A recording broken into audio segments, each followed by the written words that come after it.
What's happening, everyone? Welcome to this live edition of the MMA Industry Podcast. Trying out something a little bit different here today, but I've got a great guest to do this live show. Of course, you know him as the man behind Humanizing Athletes. You've seen the questionnaire all over social media. This guy's been doing this for years. He's one of the lead guys over there at MMA Mania as well. Someone that I think is a good example of what you should be doing in this industry. I'm happy to be joined by my good friend Alex Behunin here on the program. I hope I said that right. I actually didn't double check that beforehand, but we're good to go. Alex, how are you, man?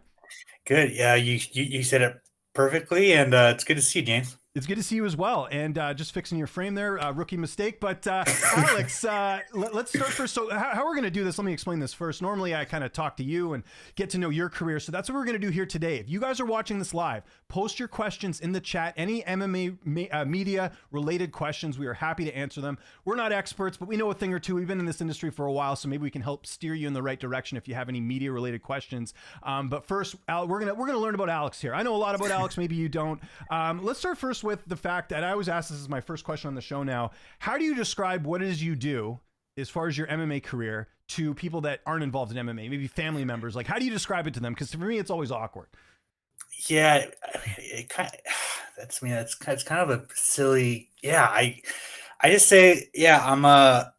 I'll say I'm a UFC reporter instead of MMA because they'll be like, well, what's MMA, right? So I'll Yeah. be like, I'm a UFC reporter, UFC journalist, and then um, that's basic. Hopefully they'll get it from there. If not, then I'll just be like, yeah, I just you know, Yeah. it is what I it know, you is. either get it or you don't get it. It's pretty much like that. It's nothing nothing too in depth there.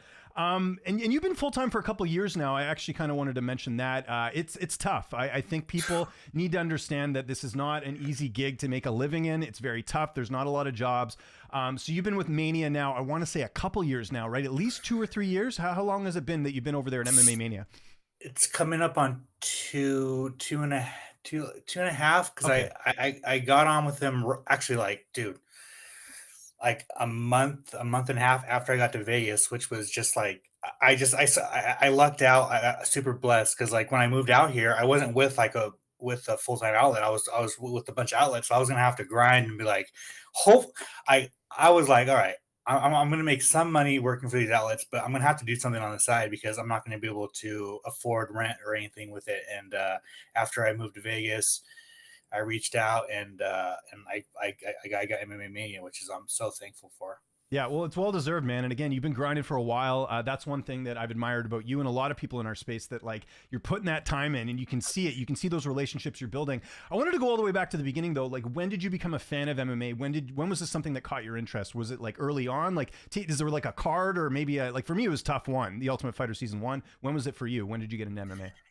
I too am a tough baby. Ultimate season, Ultimate Fighter season one was when I got hooked, and I've been a hardcore fan ever since. Okay. Now, what was the first bit of MMA content you did back in the day? Like, what was the first thing you ever did that was like, involved in MMA in any sort of way, whether it was paid or not? Like, what did you get into?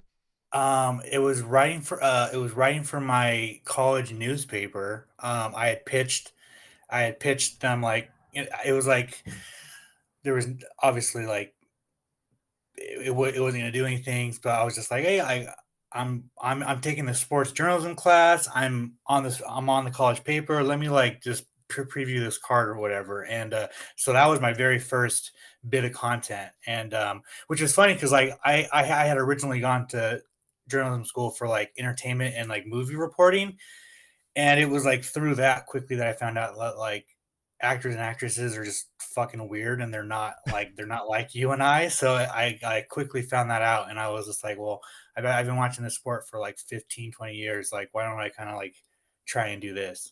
Yeah. Okay. So that's interesting. Do you remember the first bit of paid content you got? I always remember mine. MMA Odds Breaker. Shout out to Nick Kalikas. That was the first paid thing I ever did. But for you, when was that?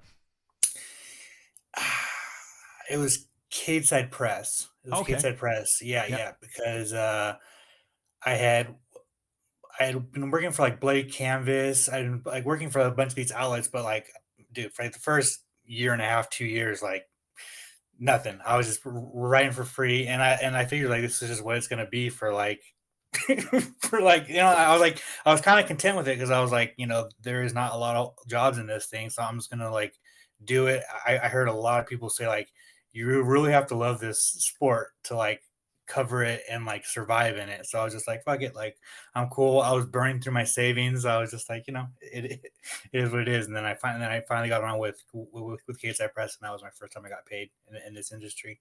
So what were you doing before this? Where like, because we talk about this a lot on the show. Like people have other jobs. Like when I first started like working at Fight Network. I guess technically Oddsbreaker wasn't my first. Fight Network was the first job I ever had. I was living in Toronto at the time, and I was working at a gym doing customer service. That was like my side job, which had nothing to do with fighting or anything or even media at all. Do you remember like what were some of the jobs that you did early on that like was helping you sort of keep the lights on? Dude, I was burning through my savings from what I saved up from when I was working retail. Okay. Um, so I was burning through that. I was like, I would sell stuff on eBay. Like I'd go find some stuff and then go sell it on eBay for some quick cash. But it was really just like I was working. I had worked at this retail store for so long, and I had money saved up, and I would just burn through that. Okay, there you go. So this is what I mean. Like you have to make it work. Like you don't just get into this full time.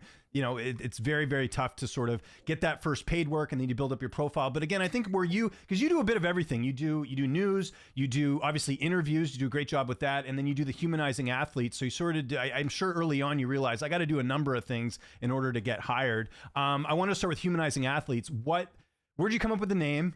What made you think of it? And like, did you know it was going to take off and be the thing that is today?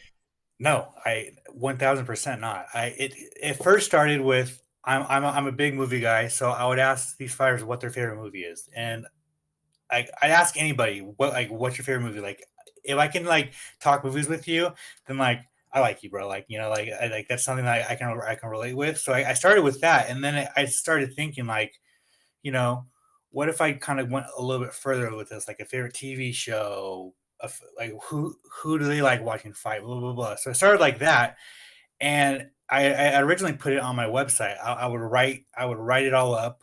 I would write a bio about the fighter, what they're doing, what their last fight is, what their current fight is, and then I'd list all the things, and then I'd link that on my Twitter. No one was checking it out except for like hardcore like just people who like follow me, and I would like beg people to go to go check it out. And so after like I don't know, probably like 7 months, 8 months, I was like, you know what? I'm just gonna put it on social media. And so I would just write it up, clip it out, and then put it on social media. And then if it finally started taking off, and how I named it Humanizing Athletes, it was just like I don't know, it just kind of like rolled off the tongue for me. I was like, I'm gonna try and like you know,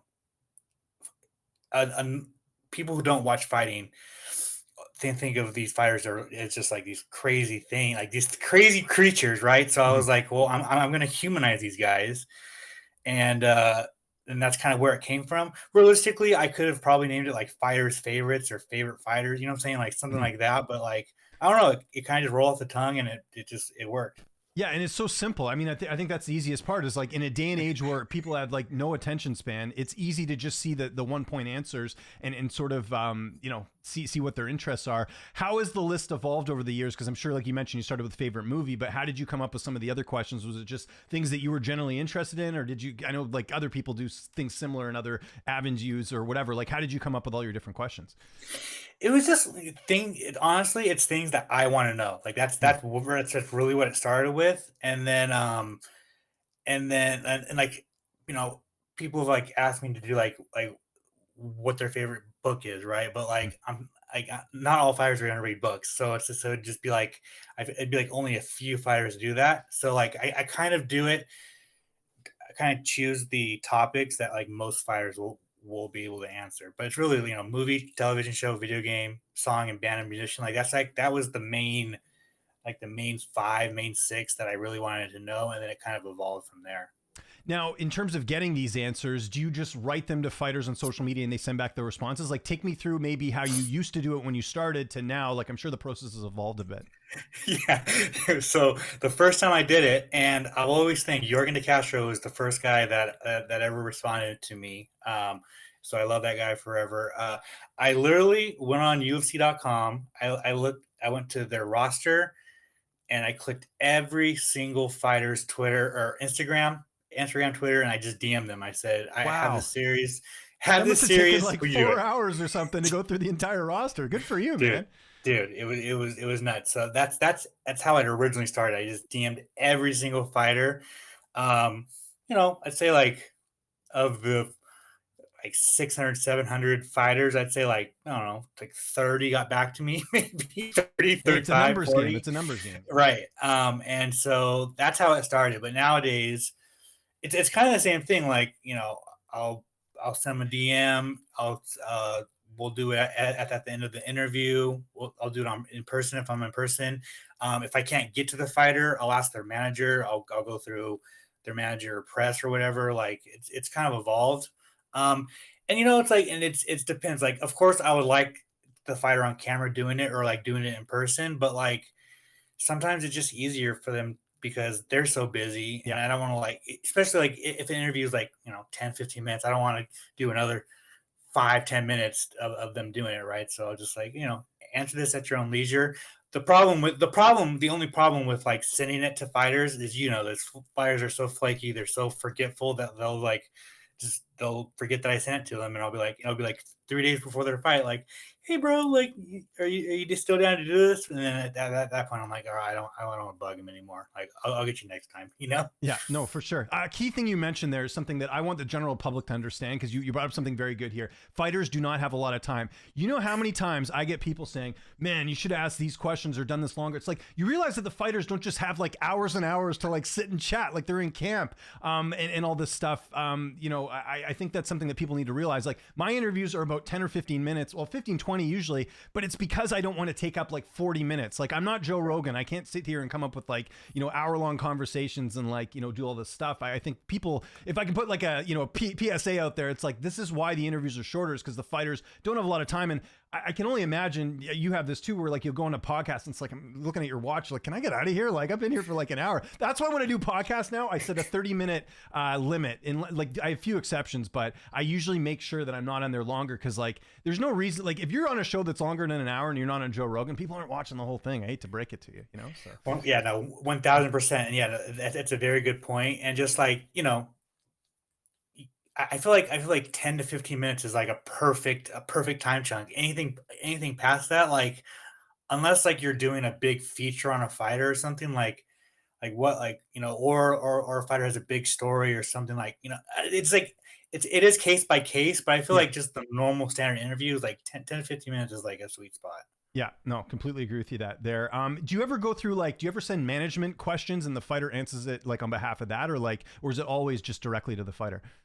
Yeah, no. I'll send it to managers. Like if I can't get, you know, a lot of fighters just don't check their DMs anymore because of the toxic fans. Like that's That what I've too. learned, that like fighters just don't check their DMs. So I'll go through a management, or I'll ask manager like, hey, can you send this to them? Or if it's a foreign fighter like a Russian fighter, I'll be like, hey, can you translate this for me? Blah blah blah blah. Like however I can get to the fighter, I'll try.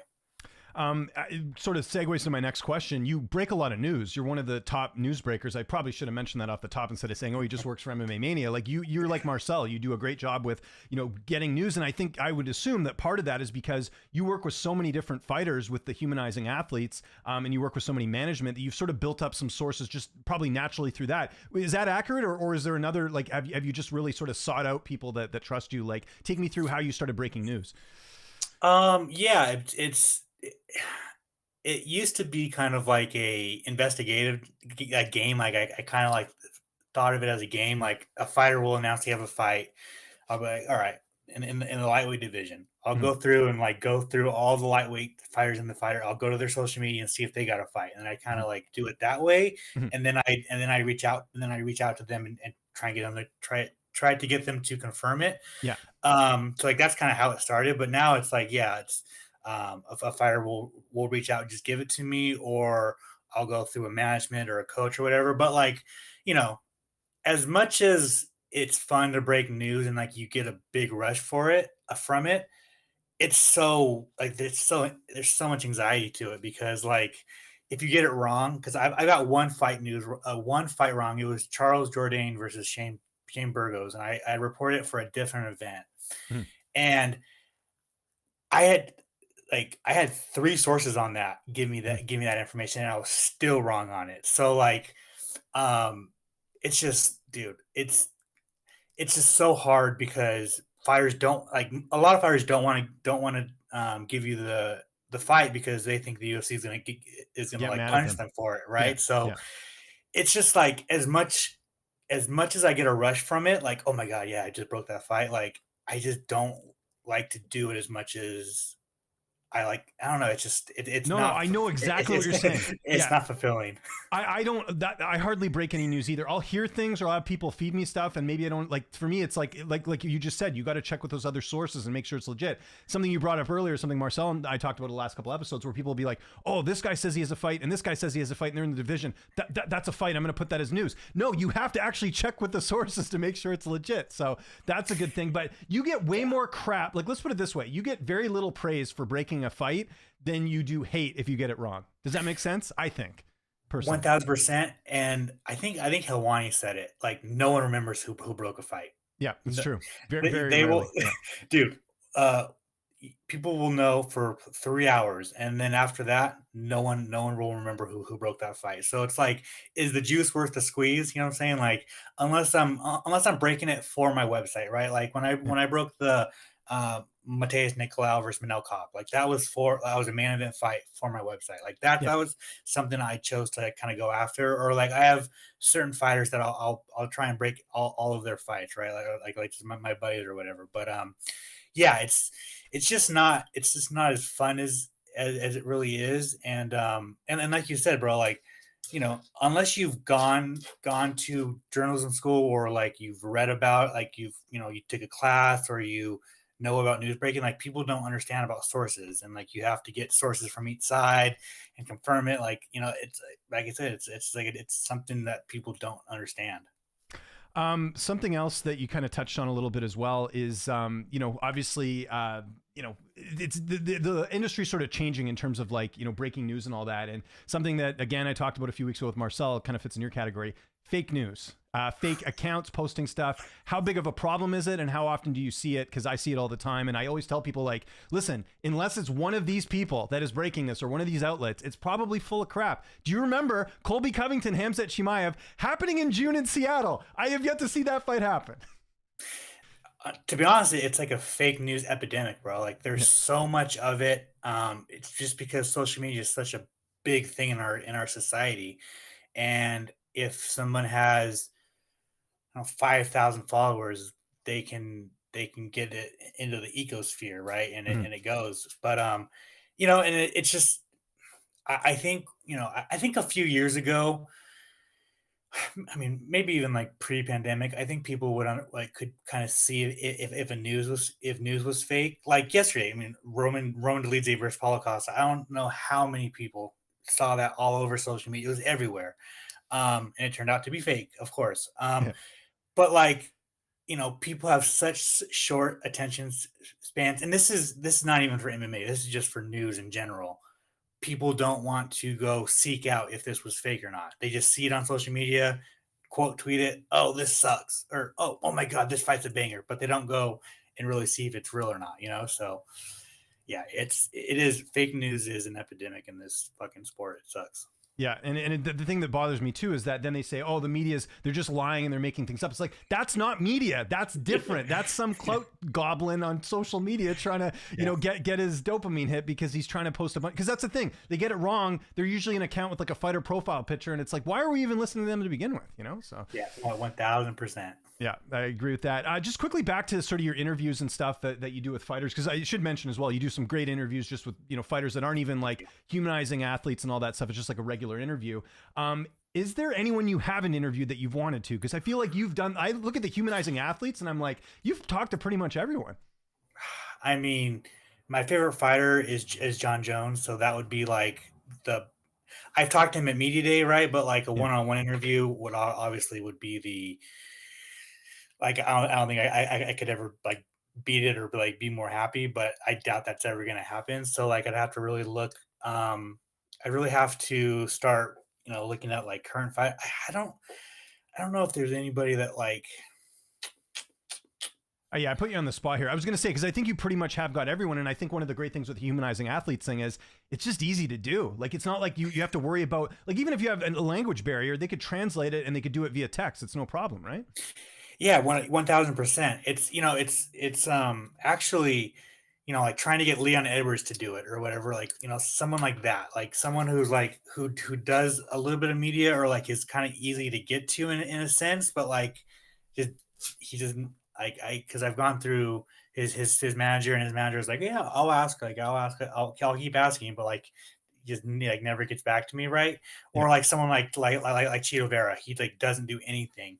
Yeah. So every fight week, I always ask his manager, "Hey, do you think he's down for this?" Or and it just never happens. So like, yeah, there's like a few fighters that like I'm very close to getting, but they're like I can't get them yet. It's a mirage, it's just like it's Yeah. out there. You want to get it. And I should mention too, like, and this is something that I think is important to talk about. There are fighters, like we all know this because we do enough interviews, where there's certain fighters that will only do the required media. And when I say required, that's the UFC giving you a gift, and they're sending the email out and they're saying, hey, would you like to interview, this big name fighter at this time? Like, it's all good. Whereas us, we have to go through management. We have to go through like it's tough, man. Like I was telling on my live stream today, I got an interview to do like Saturday night during dinner, but it's because I wanted to get the interview and this is the only time they're available. Like you just have to do stuff like this, And part of that is like why I don't do as many interviews as I used to do. Like it's just Oh, it's a headache. Yeah.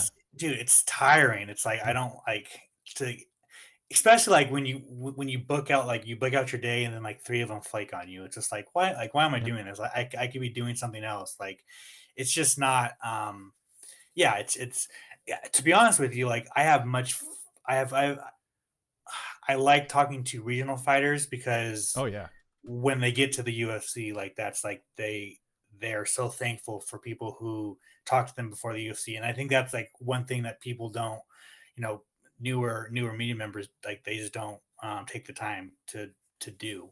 No, because they think they just want to cover the UFC. And I'll tell you guys this right now, if I can give you a piece of advice, and I hear this from, I know a couple people that actually, like, they own websites. They do a lot. If you ask most people that aren't your MMA fightings or MMA junkies that own MMA websites, they will tell you some of the biggest traffic they get is regional MMA play-by-play or news, because it's just not widely available. Like I usually go to like Cage Side Press or like MMA Suck or My MMA News. Eric does a great job there. Like you can find sites like that will have that coverage, because frankly, like there's no incentive for fighting or any of these guys to do it, because they're going to get the hits from the UFC. That's where, like, and I always tell people this, like, oh, I don't know what to cover. Well, there's lots of stuff that needs covering.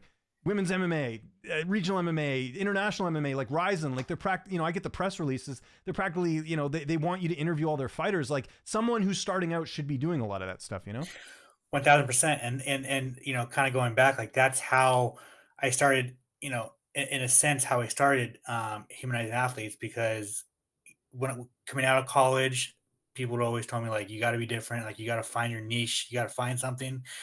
I talked with Helwani, and he was like, dude, like you have to be different. And so like the humanizing athletes is different. It's very simple schoolyard content, but it's different and it works, right? So yeah, it's just like in this industry, you have to find something different or like make something yours.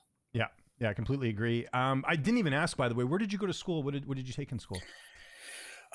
Cal State Northridge, and I got my bachelor's in journalism, and just straight There journalism. we go. And that's Yeah. rare in this industry. I got to mention this to people. I can't tell you how many people I know don't even have like a media background. Like we had Mike Heck here a few weeks ago. He used to be a DJ. Like it's not even like anything to do with MMA. But there are maybe a handful of like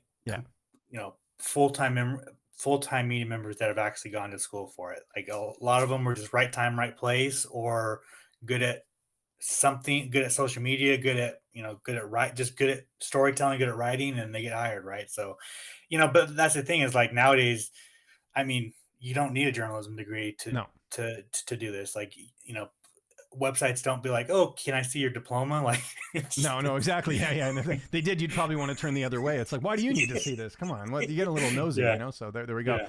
Okay, so Alex, I'm going to turn the tables on you here because you're the one usually asking the fun questions. We're going to do some fun questions, and I got two more, and then we'll get to your questions, guys. If you're in the chat, please let us know any sort of media-related questions. We're happy to answer them. This is trying to be informative. It's not me trying to stroke mine or Alex's ego. It's about helping people out and giving maybe some advice you can take away here. All right, but let's get to the rapid-fire questions.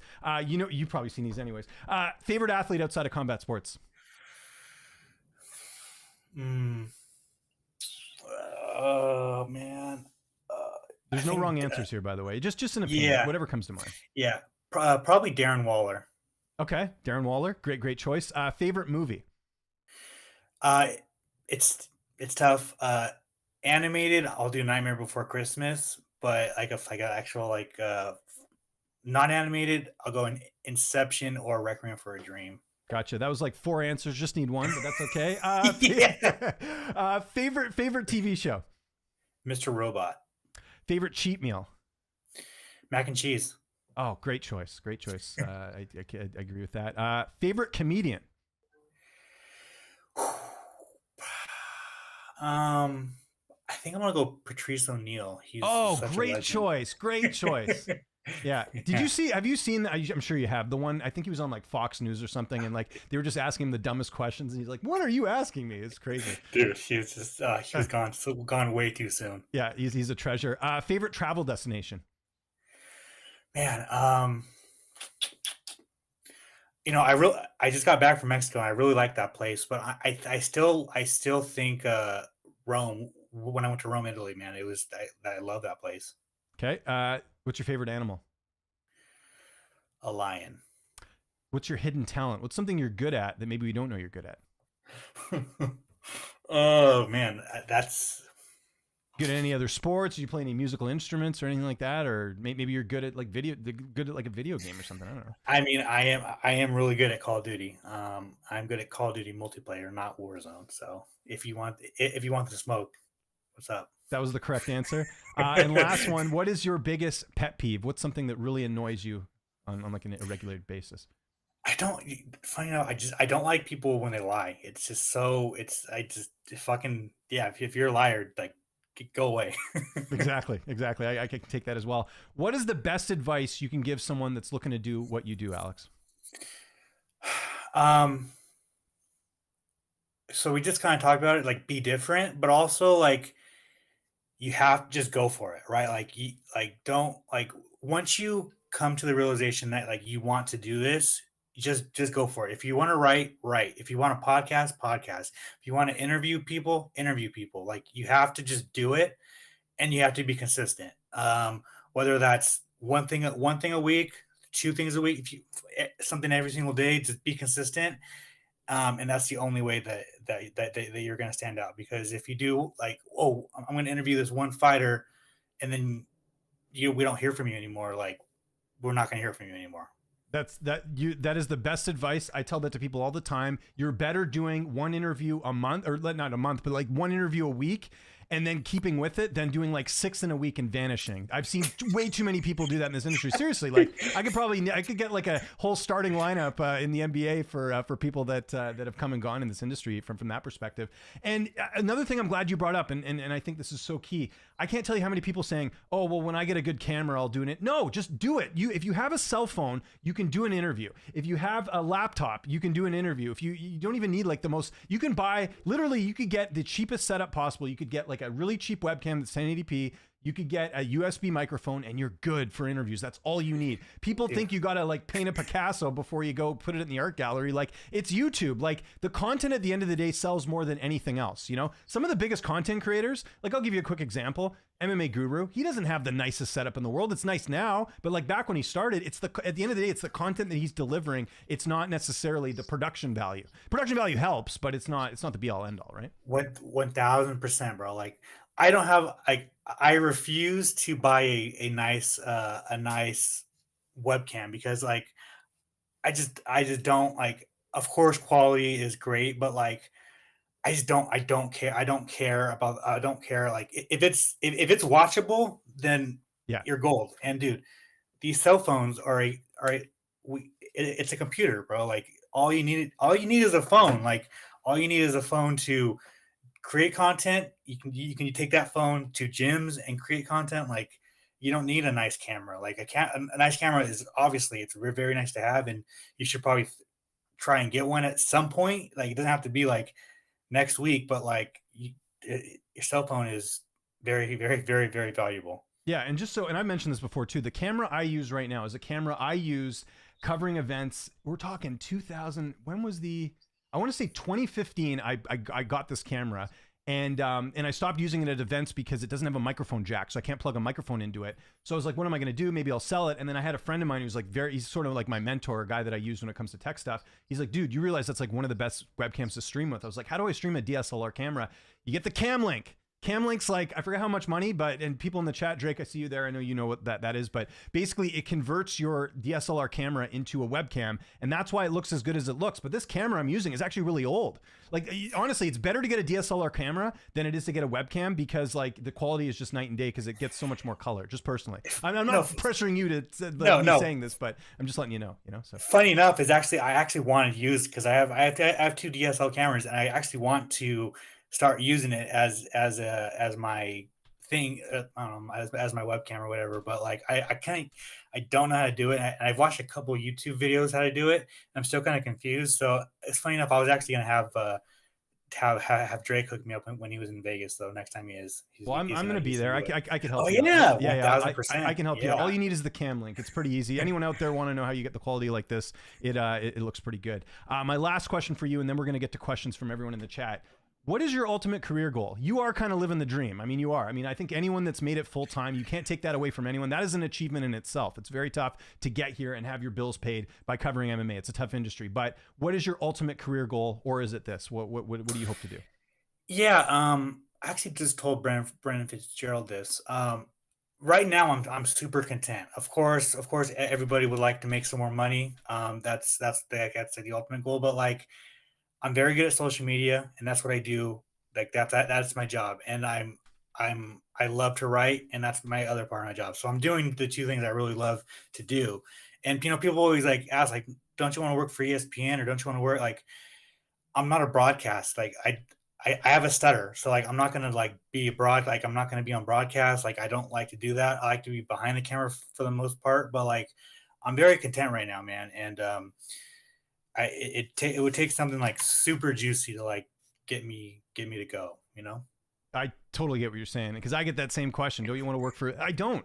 I like what I'm doing. I like the fact that I kind of make my own schedule. I like the fact that I source out work to other people, and I don't really have to be anywhere at any particular time. I also like the fact that, hey, I got to do these amount of interviews for the month. I can do it in a week, and I can take that other week off. Like, it's nice. Like, I do not think, honestly, right now, like, I don't think I could do the, like, I have to be on schedule every Saturday to do this, because that's tough. That's time I'm missing with my kids. Like, it's a little bit of a different priority for me because I got 2 kids, right? So it's understandable. But Yeah, I mean, that's kind of like something that me and my wife, like, Saturdays is that's my work day. mhm. My wife knows that. Like, it sucks because like concerts are on Saturdays, so like, that's like something that like, I'm not gonna be able to do unless I take like a day off. But like, yeah, no, I'm very content. And yeah, like, my schedule is, it's nice. Yeah, it's very, very easy to balance. Okay, let's get to your questions, everyone. And again, this isn't StreamYard, so we wanted the questions pop up on the screen. But we'll start here with my man, Zane Bando. Hope I'm saying that right, Zane. Good guy. For Alex, when was the moment you realized going all in covering MMA was the right decision in your career? Keep up the great work. Well, thank you for the kind words, Zane. I'll let you handle that, Alex. Man, that's I just, like, I'm such a hardcore fan of this sport, and like, I've always said, once my hardcore fandom for this sport is over, I'm probably not going to work in it anymore. To be honest with you, like, it's just it's tough. So, to answer your question, when I went full time, probably when I got on with Kate Press, and I was actually like, got my first paycheck. I was like, oh, like, I can actually do, like, this is actually doable. I just, obviously it's not enough to like go full time, but it's doable. And so when I started to, I just ran through my savings, and I decided to start driving to Vegas to go cover the Apex events, and that was probably the smartest and best thing that I done, because I got hooked up with the UFC, and I started covering live events. Yeah. Well, there you go. That's great. Another one here from my man, Zach, 4 Ounces of Freedom. Go check out his channel. Zach doing some great work. Alex, with connections to specific promotions, how do you balance your coverage of fighters without allowing personal bias coming into play? Something I think we both really battle from time to time. And I'll just mention this quickly. I have the same issue. Obviously, I do a show with Chris Cyborg. People are always like, you're biased, whatever. Like, I do my best. Like, if Chris didn't have a good performance, or, there's certain stuff going on with her, I try and be as fair as I can. I also do work for Unified, although that doesn't really, it's not like people are asking me about Unified fights, but you kind of get where I'm going with this. Like, how do you deal with that though? Yeah, no, it's tough. I do social media for Fury FC, and I'm pretty close with the matchmaker. Um, it's just just being like doing a professional line basically, and of course I'm gonna have like a somewhat bias take if the Fury guys get to the UFC, or if they're trying to get to the Contender Series, is because I've been covering them every Sunday, and they don't get enough coverage. So like, of course I'm gonna have like a little bit of bias, but like it's just I don't know. I'm just kind of like I was gonna say like I'm built different, but like it's just um I just don't I try not to put bias on social media, I guess. Yeah, That's what no, it is. and listen, it's tough. Like, and we also interview a lot of fighters. Like, you don't want to. I just think the biggest thing is just trying to be fair to everyone. I think Right. if you can, right? Like, if a fighter loses a fight, don't like. Here's a quick piece of advice that I think is pretty much common sense. Don't say a fighter sucks if he loses a fight. How about that? That's a pretty easy one. But I do see media members, especially younger ones, coming up and be like, "This fighter sucks, terrible performance." Good luck interviewing that fighter in the future, you moron. Like, you shouldn't do stuff like that. Just keep it professional. Like, here's a good example. I interview Colby a lot. Colby did not have a good performance at UFC 296. I wasn't sugarcoating it, right? I wasn't saying, oh, it was the worst thing ever. I just said, yeah, it wasn't his best performance, but you have to be fair. I think that's the big, because otherwise people see right through it. Yeah, and listen, no matter what, you're going to be 1000%. called biased no matter what, because that's just how fans are. They want to make up this thing in this narrative in their heads, right? So Yeah, one that but being fair, that's actually a great word, because yeah, I work for Fury FC, but I also watch LFA, I also watch CFFC, I will also cover all these other sports. It's just I wanted to help out Fury FC because they had no social media presence. So that's kind of like, how I even started in the first place. we got a question here from Combat Sports Today. Alex, have you seen the new Godzilla -1 film? What is your favorite monster film? Not really MMA related, but we'll take it because Alex is a big movie guy. Yeah, man, that was an epic movie. Fantastic. Favorite monster. We can come back to that one. It might be Yeah. tough. It might be gripping. To trying to figure this out, because I am sure there's a lot of good movies there too, right? Drake, we're skipping your question. Drake's fishing for a compliment here. He says, "Who's your favorite podcast co-host?" That would be Jake Riggs. I love that guy. Drake is a good dude. Shout out to Drake. Alex is annoyed by proper grammar in text messages. There you go. I'm not too fussy on that. I spell stuff wrong all the time. I'm like notoriously known for it. No. So Drake is a notorious, just his grammar has to be perfect, and he does it in text messages. Bro, I'm gonna it's just like, don't do that. Just I spell something wrong, or like do you instead of you. Like, it's just I don't like that either. I don't like the you thing. Yeah, just say YOU. It's a little bit easier. Yeah, man. Like the fucking proper grammar and text messages just fucking gets me. Billy L, how do you? Oh, by the way, Lex, thanks you for the nice message there. He said consistency is key. Great advice. Yeah, I would agree with that too. Billy, how do you establish inside relationships?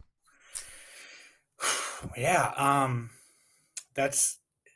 it's you know what I was going to say? I'll give my answer here quick, and then maybe you can piggyback off it. I think the biggest thing is just the level of trust. Like, what a fighter wants in an interview, or what a fighter wants when you're reporting some news, is just to trust you. And what I mean by that is, like, don't do something where you're trying to like deceive them or anything like that. And they, because sometimes you have to talk about difficult topics. I just did an interview before we hopped on here. You know who I talked to, but I brought up the fact that they switched management. I just brought it up. I know there was something deeper there. He didn't really want to talk about it, so we skipped and we went on to the next thing. That's how you do it. You don't fish. Everyone's got their own interview style. well. But I think an easy way to keep relationships going is still ask those tough questions, or maybe give them the heads up before the interview saying, hey, I was going to ask you about this, not to catch you off guard.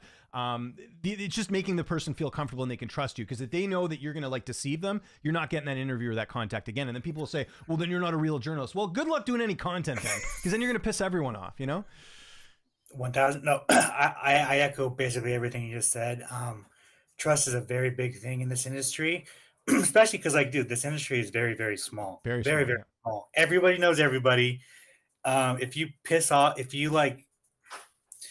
muddy the water in one area, people are gonna know about it. And if you kind of like make yourself a bad, no, I was gonna say, if you're known as a bad journalist, fighters are not gonna want to talk with you. That's just what it is. And I understand, like, journalism is dead in this sport, but like, and if you can ask tough questions, like it's perfectly, like, you probably should, because a story can come out of it. But like, there's a way to like do it. Like, if you get the answer to that tough question and then you spin it in a bad way, that's when the fighters get pissed off, Yeah, they don't want to be deceived. I'll give you a quick example. I always bring this up. A couple of years ago, I interviewed Paige Van Zandt, and she obviously had some surgery done, if you know what I mean. And I had to bring it up because it's like, it was pretty obvious, right? It was like right in our faces. So I kind of framed the question as like, I know you recently had some surgery. How, like, were there any concerns about that in your fighting career? As opposed to saying, hey, like, I could have been super crude about it, but I didn't, right? So. Yeah. Oh, hey, you got some fake tits. Can you talk to me about them? Yeah, exactly. There's a right and wrong way to sort of go about that as well. So yeah, Billy, hopefully that answered your question. Drake says Camlink was maybe like $100 at the most. The Canadian guy here, there's a little bit more than that. But yeah, the Camlink thing, you can get them off Amazon. That's basically, it's an HDMI to USB connector, and it works on your DSLR camera. So it acts as a webcam for your camera, and it just gives you that really crisp quality like you see here. So little advice for you guys there. Billy L, how do you get fighters to interview when you don't have any established content yet? Great question. Alex, maybe you want to take this one? Yeah, you just kind of have to take a leap of faith and kind of ask for them. Start low, start with regional fighters, because most regional fighters they'll talk with anybody. But start low, like start with regional fighters, then go like Bellator, PFL, because their PR will happily give you a fighter to talk with you, and then kind of like go to UFC, because but then again, like, there are some UFC fighters, like Eric Anders, will probably talk with anybody. But like, to be honest, like, I don't think you should just go straight to the UFC, because even if you're just starting out, like, you have to get reps and doing interviews. And if you start with the UFC and your first 3 interviews are shit, like, it's not a good starting point. So so just that's the great thing about MMA fighters, is they're so accessible. They're getting a little bit less accessible nowadays, but like, just send them a DM and see what's up. And if they say, what outlet what outlet are you with, or what's your YouTube channel, you don't have anything, just be honest with, like, you got to be honest with them. Be like, yeah, I don't have anything. I just was wondering if you're willing to talk. Yeah, pretty much it. And I always phrase it as like, let them know it's not going to be a long time, because some guys don't want to get trapped in an hour, like we sort of talked about earlier. I always say like, hey, do you want like a quick 10, 15 minute interview?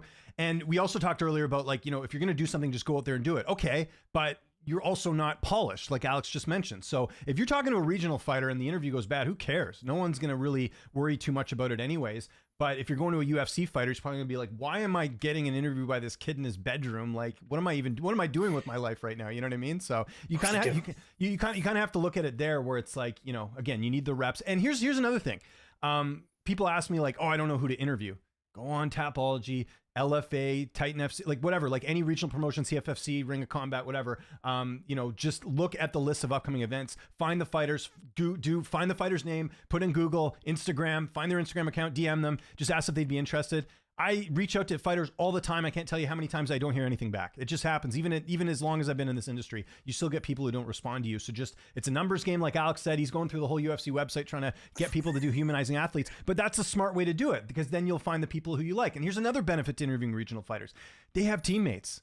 And some of those teammates may be pretty notable. A couple of years ago, I got an interview with Dustin Poirier because I interviewed someone that was friends with him in American Top Team, and I got the interview. So just keep that in mind sometimes, that that's a good move as well, just to establish those relationships. Because what if maybe a UFC fighter does see your interview and they're like, oh, I like that guy. Oh, you know, maybe I'll do an interview. Another quick thing I'll mention that kind of ties into this, going to cover regional events is very important too, because again, there's UFC fighters there. The last, you know, I'm trying to think of an event, like even Unified. So I went to Unified in Toronto. It was the day before UFC 297. Like Diana Belbita was there. Eamon Zahabi was there doing commentary. Like there's UFC fighters that are around. That's opportunities to get content, or at least introduce yourself and do it in a setting where it's not like a forced media day or something. So these are all important things. Never think you're too big to do something, especially when you're starting out. I always had that mentality that I'll interview anyone, and it worked out, because I'll tell you some of the names I interviewed on the regional scene: Sean O'Malley, Mackenzie Dern, Curtis Blades, Corey Sandhagen, like Jamal Hill. That's why people wonder, like, how do you get the Jamal Hill interview? I interviewed him when he was on a prelim card for KOP back in the day, and Cody Stamen was the main event. Think about that. How different, you know, life has changed over the last couple of years. So fighters will remember that. Some of them do. I can't get O'Malley these days, but I get it. You know, he's Sean O'Malley, and I'm not throwing shade at him. Like, I get it too, but I'm just saying, like, those are like early relationships you can develop, and Alex sort of talked about that earlier, right? Yeah, no, 1000%. Also, I'll also throw out something that's low key pretty. I don't know. I think it's worn is like, go look up your local MMA gym and go over there and go interview fighters. Like it's such a easy thing to do that people don't do. Yeah. And here's the thing. You're going to get the fighters in their element. Some of the best interviews, you see Strickland's interviews with like Helen and the Schmo. They're great because he's in his element. It's not media days, not button. Although, mind you, Strickland's a bad example because he acts like he does it in the gym as he does it there. But you know what I mean? Like, some fighters really freeze up a bit. Whereas if you're talking to them in person, they're usually a little bit better, and they're in their element. You're going to their house, as opposed to media days. Kind of, you know, it's a different environment, right? It's a little bit more uptight. So yeah, some 100%. Great advice there. Let's get a few more questions, guys. And again, thanks again to Alex for coming on here. Keep the questions coming. Like I said, anything media related. What do we got here? We got the Billy's 2 questions. Izzy's in the chat. What's up, Izzy? Drake, concerts all day, no excuses, trust me. I'm more of a, like, I like watching like stand-up comedy more than concerts. I'll go to like maybe it's like an older band, but I'm not a big concert guy personally. But that's, I don't know. Yeah, no, I mean, you're not going to catch me going to a lot of concerts, but like, you know, like Kid Cudi's coming to Vegas, and it's going to be on a Saturday, which I know it's going to be on a UFC Saturday. So it's like, fuck, like I can't do it. Right. Well, there you go. You got to kind of work things around. Here's one from Izzy as well. What are your thoughts on MMA media members' lazy questions? Like, how does it feel to be in town questions?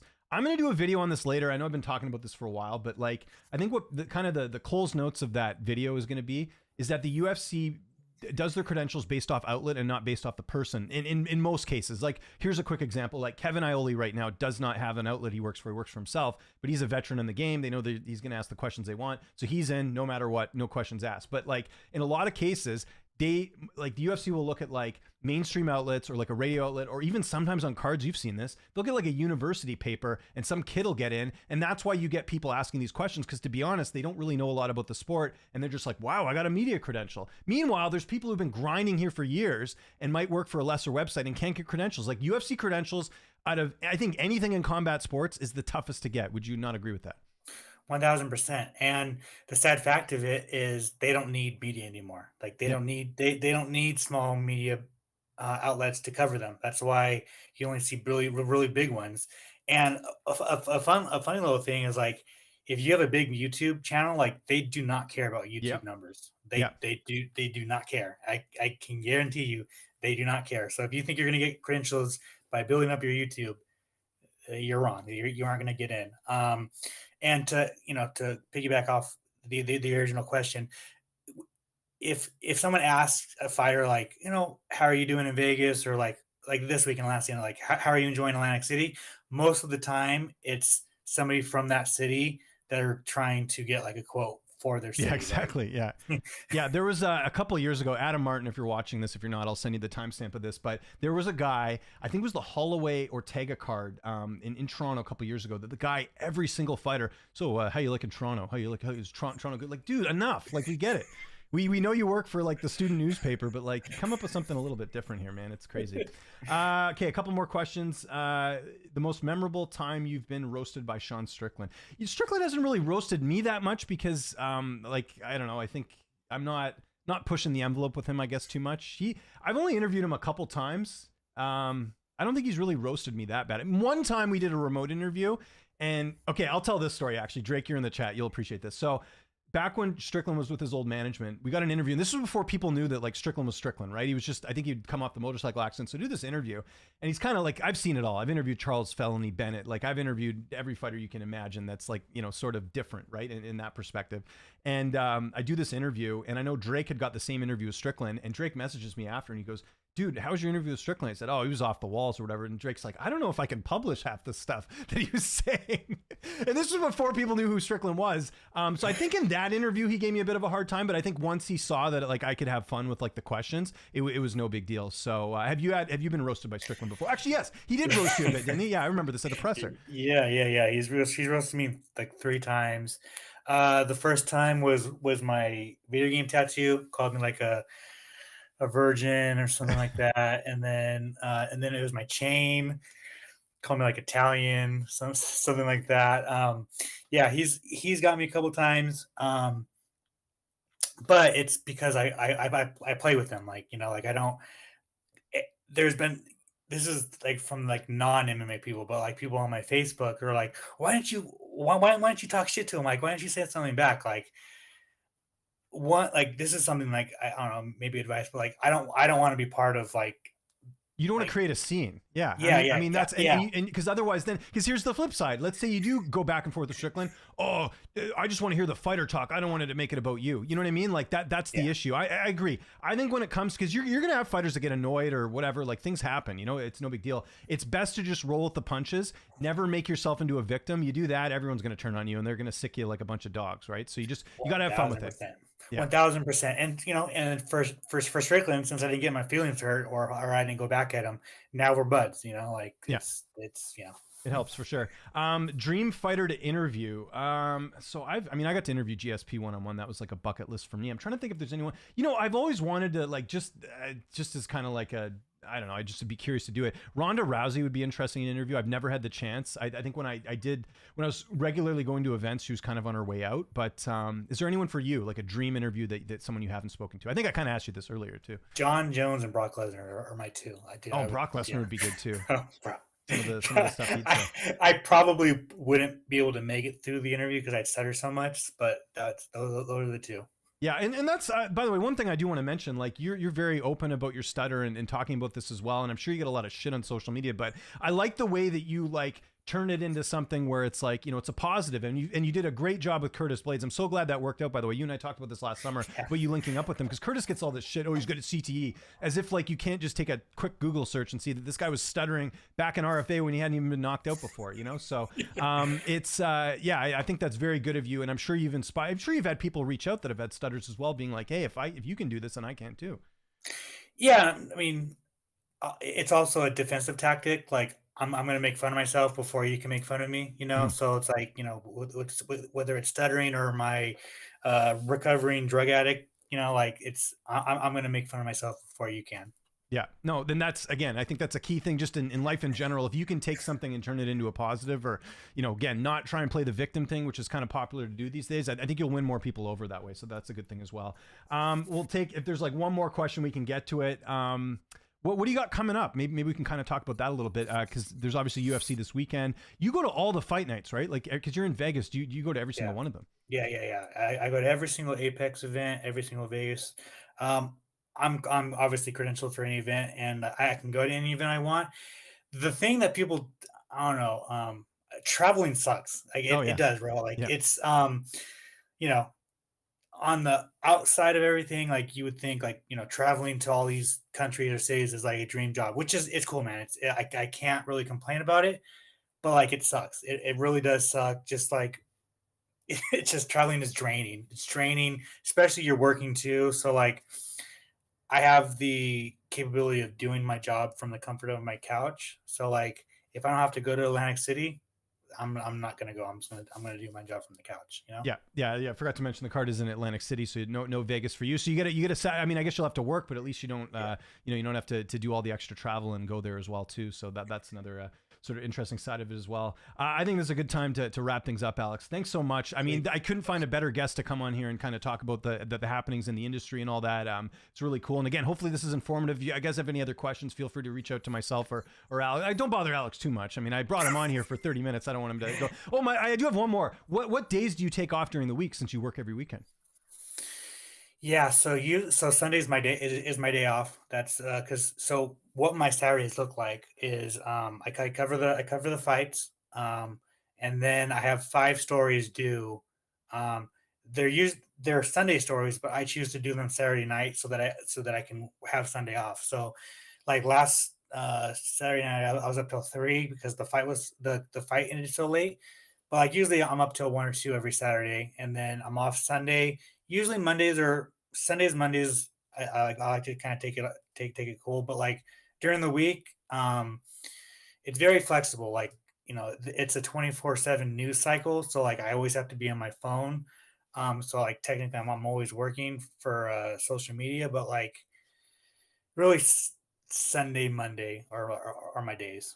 Although I think you're doing your podcast in like 3 minutes, aren't you? I don't want you to be late. Sound and Pound is the name of Tuesdays. it. No, Oh, it's Tuesdays. Tuesday. Okay, Tuesdays. I thought it was for some reason. I thought it was today. So yeah, Tuesdays. Yeah. But yeah, good place to end there. Sound and Pound. Anything else you got coming up? Any interviews you want to promote? The floor is yours, man. No, I'm just my byline is MMA Mania. Check out my Humanizing Athletes, and yeah, catch me on social media being a dumbass. All right.